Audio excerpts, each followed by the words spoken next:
Debt buying involves the practice of buying up old debts for pennies on the dollar. In New York, you can file a case, and if you're willing to lie in an affidavit and say that you have evidence that that person owes the money in the circumstances under which they owed it, you can get default judgments, and the process allows you to then collect on those judgments. There's huge problems with fraud and sale of debts that don't even exist. This is a national problem, so the scale is immense. Sykes versus Mel Harris was a class action that was brought against 3 groups of defendants: the debt buyers, the law firm that collected the debt, and the process servers, who often did not serve any process. We all looked at this as a real abuse of the court system, and what was lacking for all of our class members was due process. Our client, Rhea Virabhadran, is a nanny. She is an immigrant from Mauritius, and she doesn't get paid very much. One day, Rhea went to the bank,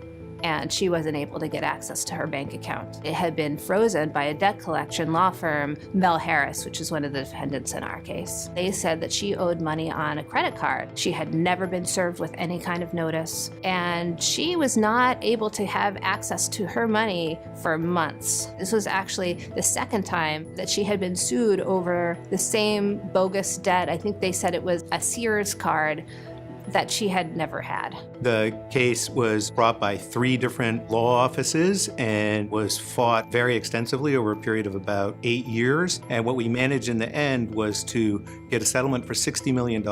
Those with the strongest claims, every dollar that the defendants wrongfully took from them, they got back, which for a class action settlement is almost unheard of. And then for every member of the class, these judgments have been vacated, and the collections on these debts stopped just as soon as we reached the settlement. Beyond that, the law firm that was doing this is now out of business. The entire enterprise is defunct. And what the class action device allowed us to do was to provide a voice for all those low-income New Yorkers and really make a difference in their lives. In New York, this is a problem that particularly affected low-income people of color. And reporting actually has borne that out across the country. So not only is this kind of debt buying and debt collection an economic justice issue for our lowest income people, it's really a racial justice issue as well. Since we filed the case, the numbers of debt collection cases in New York has gone down dramatically. It kind of created a deterrent effect against some other debt buyers. And then it also actually led to some other far-reaching reforms, including a change in the way that New York's court system